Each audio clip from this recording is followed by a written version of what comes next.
நல்லது நடக்கட்டும், நன்மையில் வருகட்டும், வாழ்க. ஒவ்வொரு மனிதருக்குமே ஒரு தொடக்கத்துல நல்லா செய்யணுங்கிற மனசார தொடங்குவாங்க. ஆனா அந்த தொடக்கத்தையே சரியா தொடங்காத போது அது அவங்களுக்கு வாழ்க்கையில பெரிய தடையை ஏற்படுத்திக்கும்.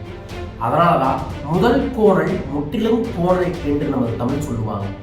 2024 முதல் 21 நாள் நான் சொல்லக்கூடிய சில விஷயங்களை நீங்க செஞ்சீங்கன்னா 2024 நீங்க 2024% உங்க வாழ்க்கையில முன்னேற்றத்தை அடைய முடியும்.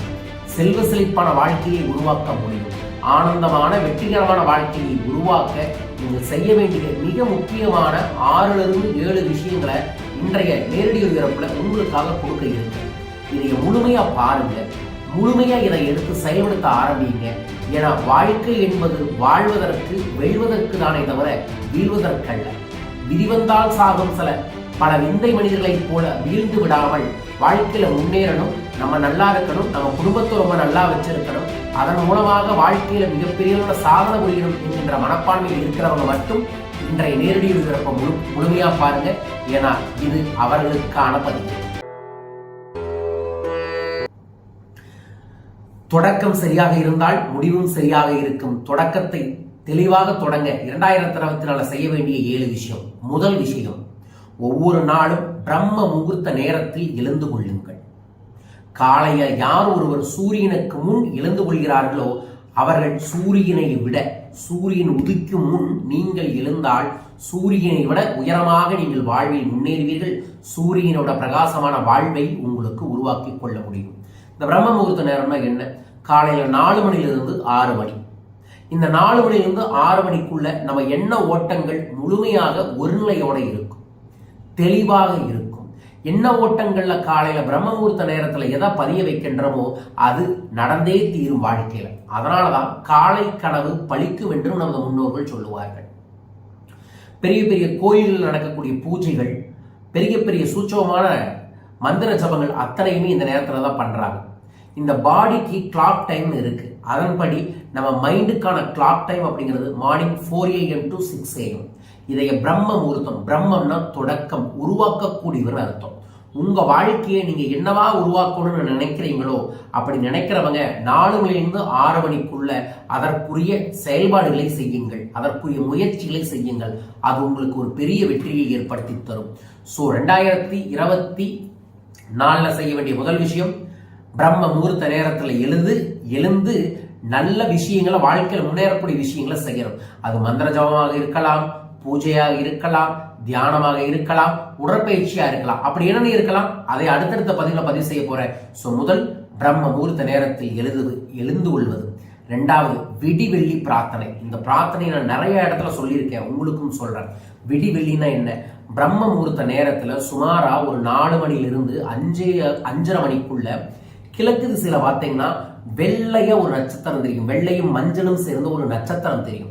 இந்த நட்சத்திரத்தை விடிவெள்ளின்னு சொல்லுவாங்க, அதாவது சுக்கிர பகவானுக்குரியதுன்னு சொல்லுவாங்க. இந்த நட்சத்திரத்தை யார் ஒருவர் பிரம்ம முகூர்த்த நேரத்துல பார்த்து மனமாற வேண்டுதல்களை வைக்கிறார்களோ, மனமாற தன்னோட வாழ்க்கையில என்ன வேணுமோ அதை வேண்டுதலாகவோ கோரிக்கைகளாகவோ வைக்கிறாங்களோ, அல்லது அந்த விடிவெள்ளி நட்சத்திரத்தை பார்த்து சொல்றாங்களோ அது அவங்களுக்கு நடக்கும். என் வாழ்க்கையில பல அற்புதங்கள் இந்த விடிவெள்ளி பிரார்த்தனையில நடந்திருக்கு. நம்மளோட பயிற்சி வகுப்புல வரவங்களுக்கும் இதை நான் சொல்லியும் தந்திருக்க. காலையில நீங்க குளிக்கிறதுக்கு முன்னாடியும் கூட எந்திரிச்சு நேரா வந்து கிழக்கு திசையில் தெரியக்கூடிய விடிவெள்ளியை பார்த்து உங்க வாழ்க்கையில எது விடிய வேண்டும், எது கிடைக்க வேண்டும், எது மாற வேண்டும் என்று நினைக்கிறீர்களோ அதை மனதார தொடர்ந்து சொல்லிக்கிட்டே வந்தா உங்க வாழ்க்கையில நீங்க என்ன வேண்டுறீங்களோ வேண்டியது வேண்டிய விடிய நடக்கும். ஸோ 2வது ரகசியம், விடிவெள்ளி பிரார்த்தனையை செய்யுங்கள். 3வது கடவுள் வழிபாடு அல்லது தியானம். ஏதோ ஒரு கடவுளை நம்புங்க. இந்த கடவுளை தான் நம்பணும் அப்படின்ட்டு இல்லை. ஏன்னா நமக்கு நம்பிக்கைக்கு ஏதோ ஒரு உருவம் வேண்டும்.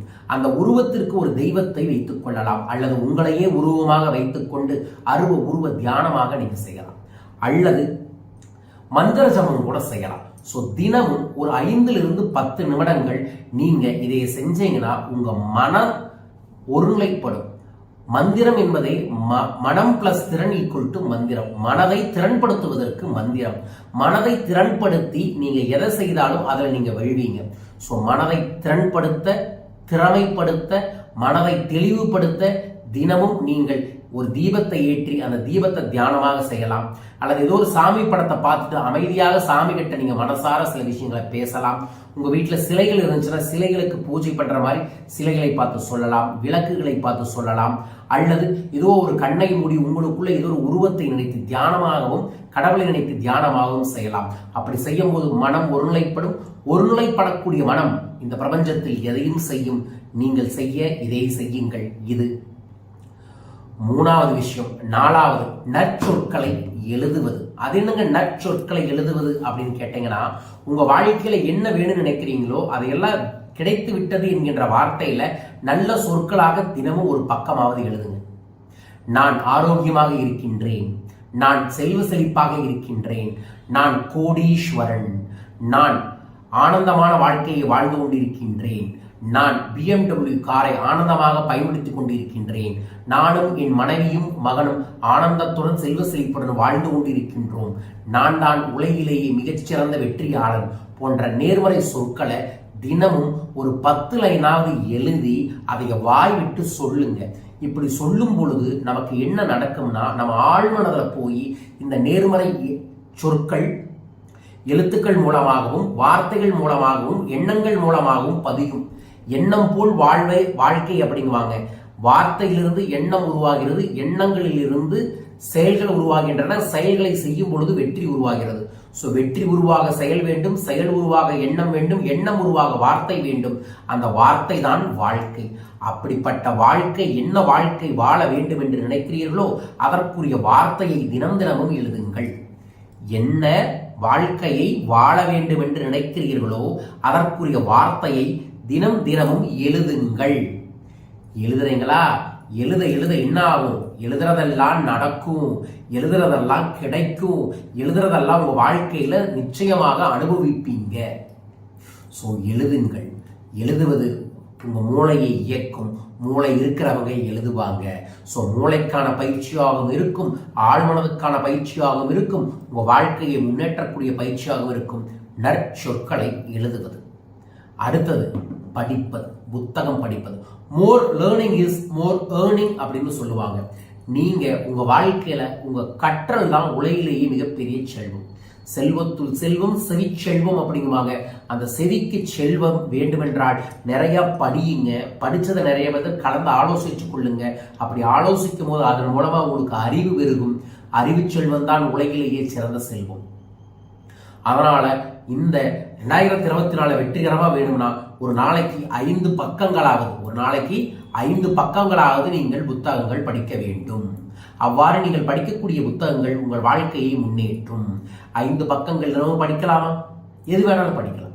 ராமாயணம் படிக்கலாம், மகாபாரதம் படிக்கலாம், பைபிள் படிக்கலாம், குரான் படிக்கலாம், தேவாரம் படிக்கலாம், திருவாசகம் படிக்கலாம், திருக்குறள் படிக்கலாம், திருவருட்பா படிக்கலாம். ஆனால் தினமும் படியுங்கள். அல்லது ஆனந்தவுடன் குங்குமம் கூட படிக்கலாம், தப்பே இல்லை. அல்லது நம்ம எழுதின 30 புத்தகங்கள் இருக்கு, ஏதோ ஒரு புத்தகம் வாங்கி வைத்துக் கொண்டு தினமும் 5 பக்கம் படியுங்க. படிக்க படிக்க மனம் தெளிவாகும். படிக்க படிக்க அறிவு இயங்கும். அறிவு இயங்க இயங்க வாழ்க்கையில் முன்னேற்றங்கள் கிடைக்கும். ஸோ இதைய நீங்க 5வது விஷயமா செய்யுங்க. 6வது, தினமும் 10 நிமிஷமாவது உங்க உடம்ப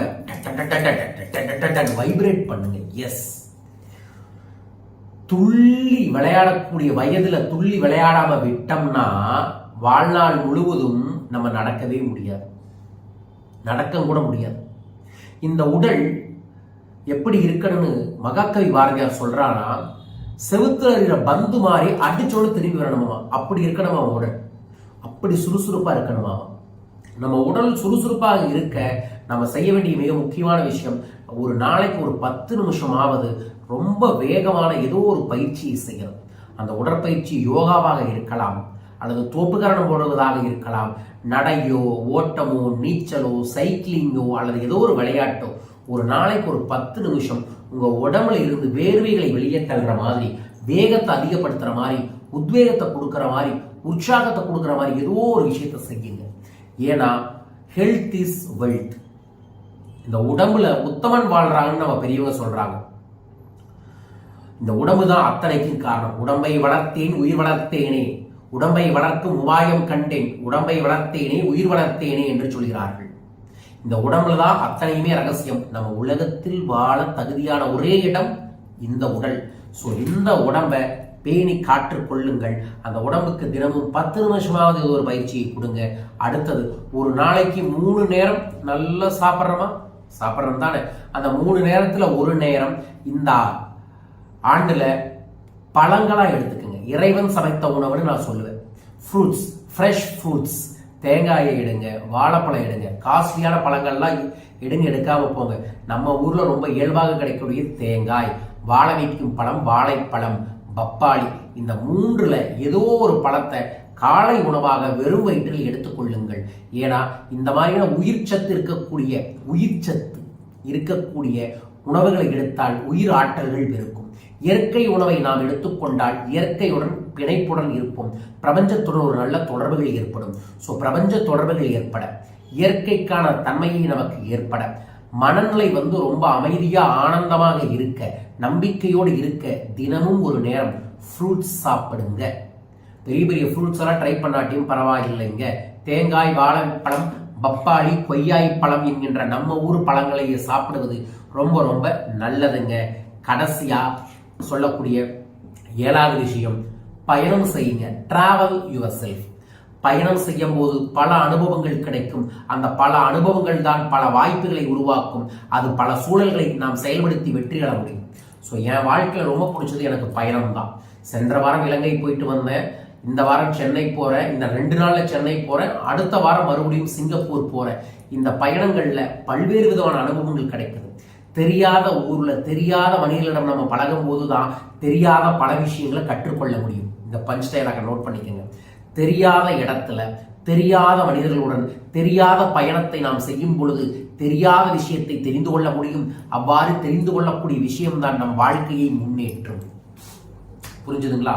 பயணம். அதுக்காக சிங்கப்பூர் போறீங்க, நீங்க ஸ்ரீலங்கா போறீங்க, செலவு பண்ண முடியுமா அப்படின்னு நீங்க நினைக்கிறதுக்கு பட்டு உங்க ஊர்ல பல இடங்கள் நீங்க போகாம இருப்பீங்க. அந்த இடத்துக்கு போகலாம், ஒரு கோயிலுக்கு போகலாம், ஒரு மலை மீது ஏறிட்டு வரலாம், அல்லது ஒரு தோட்டத்துக்குள்ள போய் நடந்து பார்த்துட்டு வரலாம். 20 கிலோமீட்டர்ல தமிழ்நாட்டில் எங்க போனாலும் ஒரு விவசாய தோட்டத்துக்கு போக முடியும், ஒரு சிறு மலைக்குன்றுக்கு போக முடியும், ஒரு ஆற்றங்கரைக்கு, ஒரு கடற்கரைக்கு போக முடியும். அங்க போய் ஒரு 1/2 நாள், 1 மணி நேரம், 2 மணி நேரம், வாரத்துக்கு ஒரு முறையாவது அல்லது மாதத்துக்கு ஒரு முறையாவது போயிட்டு வாங்க. அது உங்க மனசை புத்துணர்ச்சி ஆக்கும்.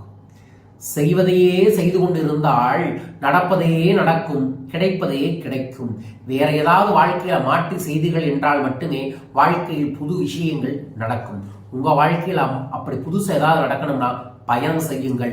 டிராவல் பண்றவங்க புது புது மனிதனாய் உருவாகுவார்கள். அந்த புது புது மனித எண்ணங்களோடு நீங்கள் செயல்படும் பொழுதுதான் வாழ்க்கையில சீரும் சிறப்புமாய் செல்வ செழிப்போடு வாழ முடியும். நம்ம இப்ப சித்தர்கள் சொல்லக்கூடிய எல்லாருமே திருமூலராக இருந்தாலும் சரி, கொங்கண சித்தராக இருந்தாலும் சரி, அருணகிரிநாதராக இருந்தாலும் சரி, அகத்தியராக இருந்தாலும் சரி, கருவூராரோ, காரையாரோ, காகபுஜண்டவோ, இவர்கள் எல்லாம் பயணம் செய்தவர்கள். நபிகள் பல பயணங்கள் செய்தவர். ஜீசஸ் எங்கேயோ இருந்து இந்தியா பல அற்புதங்களை கற்று பல அற்புதங்களை இந்த உலகத்துக்கு வெளிப்படுத்தியவர்கள். இந்த மாதிரி தாங்க பல சித்தர்கள் பயணங்கள்லேயே பல அற்புதங்களை உணர்ந்திருக்காங்க. நாமும் அவர்களோட பாதையில ஃபாலோ பண்றதுக்காக நாமும் பயணிப்போம். பயணத்துல பல அனுபவங்கள் கிடைக்கும். அந்த அனுபவங்கள் நம்ம வாழ்க்கைக்கு பயனுள்ளதாக இருக்கும் பொழுது வாழ்க்கையில் முன்னேற்றங்கள் கிடைக்கும். இந்த 7 விஷயங்களை ஜனவரி தொடங்கி 21 நாள் ஏதோ ஒரு விஷயத்துல செயல்படுத்தி பாருங்க. ஓகேங்களா? ஒரு மாசத்துல இந்த 21 விஷயத்த தினமும் தொடர்ந்து செய்யறவங்களுக்கு 21 நாள் ஒரு விஷயத்தை தொடர்ந்து செஞ்சா அது உங்க வாழ்க்கையை விட்டு நகராது. 21 நாள் தொடர்ந்து காலையில பிரம்மமுகூர்த்த நேரத்தில் எந்திரிச்சிட்டீங்கன்னா 22வது நாள் ஆட்டோமேட்டிக்கா எந்திரிச்சிருவீங்க. 21 நாள் காலையில எந்திரிச்சு விடிவெளி பிரார்த்தனை செஞ்சீங்கன்னா 22வது நாள் ஆட்டோமேட்டிக்கா விடிவெளி பிரார்த்தனை செய்வீங்க. அதன்படிதான் படிப்பது, நற்சொல் எழுதுவது, உடற்பயிற்சி செய்வது, பயணங்களை செய்வது, தியானம் செய்வது, பழங்களை சாப்பிடுவது, இந்த விஷயங்களை நீங்க வரும் 21 நாள் தினமும் செய்யுங்க. 22வது நாள்ல என்ன நடக்கும்? 21 புது விஷயத்தை உங்க வாழ்க்கையில செஞ்சிருப்பீங்க. 21% வாழ்க்கையில முன்னேற்றங்கள் கிடைச்சிருக்கும். அடுத்த நாள்ல இருந்து இந்த வெற்றி தொடரும். அதன் மூலமாக நீங்க செய்யக்கூடிய வேலையோ, தொழிலோ, படிப்போ அல்லது குடும்பத்திலோ ஒரு பெரிய முன்னேற்றம் வருவதை கண்கூடாக பார்ப்பீர்கள். சைக்கலாஜிக்கலா இது ஒரு சீக்ரெட் சக்சஸ் ஃபார் 2024. ஸோ இந்த 2024 புதுசா தொடங்கணும். சும்மா பல முயற்சிகள் செய்வதை விட அழகா ஒரு ஸ்ட்ரக்சர் கொடுத்துருக்க. இந்த ஸ்ட்ரக்சரை நீங்க கடைபிடிங்க. ஒரு முதல் மாசம் தொடங்குங்க, சரிங்களா? எப்படியாவது 100 நாள் இதை செஞ்சிட்டீங்கன்னா 365 நாளோட இருக்கக்கூடிய இந்த 2024 நீங்க 365 வாய்ப்புகளை பெற முடியும். 2024% உங்க வாழ்க்கையை முன்னேற்ற முடியும். சாதாரணமாக வாழ்ந்தோம், செத்தோம், காணாம போனோம் அப்படிங்கிற வாழ்க்கையை விட்டுட்டு இதை செய்யுங்க. வெறும் கடவுளை மட்டும், பரிகாரங்களை மட்டும், மந்திரங்களை மட்டும், பூஜைகளை மட்டும் செய்து கொண்டிருந்தால் வாழ்க்கை முன்னேறாது. அதோடு சேர்ந்து வாழ்க்கையை முன்னேற்றக்கூடிய சில ஒழுங்கு முறைகளை, சுய ஒழுக்க ரகசியங்களை, வாழ்க்கையை முன்னேற்றக்கூடிய இந்த மாதிரி விஷயங்களை நீங்க செயல்படுத்தணுங்க. எனக்கு என்ன நம்பி வரவங்களை நான் வெறும் கண்ண மூடி ராம ராம ராம ராம முருகா முருகா முருகா குபேரான்னு சொல்லல. என்னை நம்பி வரவங்களுக்கு கடவுளையும் கும்பிடு, குருவை பிடித்துக்கொள், உன் வாழ்க்கையை முன்னேற்றக்கூடிய தன்னம்பிக்கையான வழிமுறையை செய்து கொண்டே இரு, அப்போதுதான் வெல்வாய் என்று நான் வழிநடத்துகிறேன். அந்த வழிநடத்துதல தான் இந்த 2024 பவர்ஃபுல்லா நீங்க தொடங்குவதற்கு இந்த 7 ரகசியங்களை கொடுத்துருக்கேன். இந்த 7ஐயுமே செய்யுங்க. சிலது ஆல்ரெடி செஞ்சுக்கிட்டு இருப்பீங்க, பட் இருந்தாலும் இந்த 7ஐயும் ஃபோக்கஸ் பண்ணி செய்ய ஆரம்பிங்க. நிச்சயமா சொல்றேன், என்ன நீங்க பார்க்கும்போது சொல்லுவீங்க, குருஜி இந்த 7 ஃபார்முலா என் வாழ்க்கையை முன்னேற்றுதுன்னு சொல்லுவீங்க. நீங்க முன்னேறக்கு தயாராக இருந்தா கீழே 7 அப்படின்னு பதிவு செஞ்சுட்டு இந்த பெல் பட்டனை பிரஸ் பண்ணி சப்ஸ்கிரைப் பண்ணுங்க. 2024 உங்க வாழ்க்கையில தன, தானிய, வீரிய, விஜய, வெற்றி, ஆயுள், ஆரோக்கியம், சகல சம்பத்துக்களும், சகல ஐஸ்வர்யங்களும், சகல நவநீதிகளும் லட்ச லட்சமாய், கோடி கோடியாய் பெருகட்டு விட நான் அனுதினமும் வணங்கக்கூடிய என் குலதெய்வம் எனது குபேரர், எனது குரு அனைவரையுமே வேண்டி இந்த பதிவை நிறைவு செய்கிறேன். நல்லது நடக்குங்க, இதையெல்லாம் செய்யுங்க. தொடர்ந்து நான் முடிஞ்ச அளவுக்கு உங்களுக்கு நிறைய நல்ல விஷயங்களை என் அனுபவத்தில் நான் கண்டதை, அடைந்ததை உங்களுக்கு கொண்டு வந்து தரேன், பயன்படுத்துங்க. இந்த 2024 உங்கள் அனைவருக்கும் வைக்கக்கூடிய ஒரே ஒரு கோரிக்கை, 2024 ஏதோ ஒரு விதத்தில் என்னை வந்து சந்தியுங்கள். ஒரு பயிற்சி வகுப்பாகவோ, ஒரு தனிநபர் ஆலோசனைக்கோ வாங்க. அதற்கப்புறம் ஒரு முறை ஸ்ரீ குபேர வேடத்திற்கு வந்து ஒரு தரிசனம் செஞ்சுட்டு போங்க. ஏன்னா நான் ஒரு மனிதன் இந்த வாழ்க்கையில சகல செல்வத்தோடு, சகல ஐஸ்வர்யங்களோடு வாழ வேண்டும் என்பதுதான் என்னோட குறிக்கோளே. அந்த குறிக்கோளுக்கு வழிநடத்த நான் தயாராக இருக்கின்றேன். நீங்கள் தயாராக இருந்தால் இந்த ஆண்டு என்னை வந்து சந்தியுங்கள். நல்வழிப்படுத்துகிறேன், உங்கள் வாழ்வை நல்வழிப்படுத்த. மீண்டும் ஒரு அற்புத பதிவில் சந்திப்போம். தொடர்ந்து இந்த நேரடி ஒளிபரப்பு உங்க வாழ்க்கையை முன்னேற்றம்னு நம்புங்க. நல்லது நடக்கும். வாழ்க வையகம், வாழ்க பணமுடன். நன்றி நன்றி நன்றி.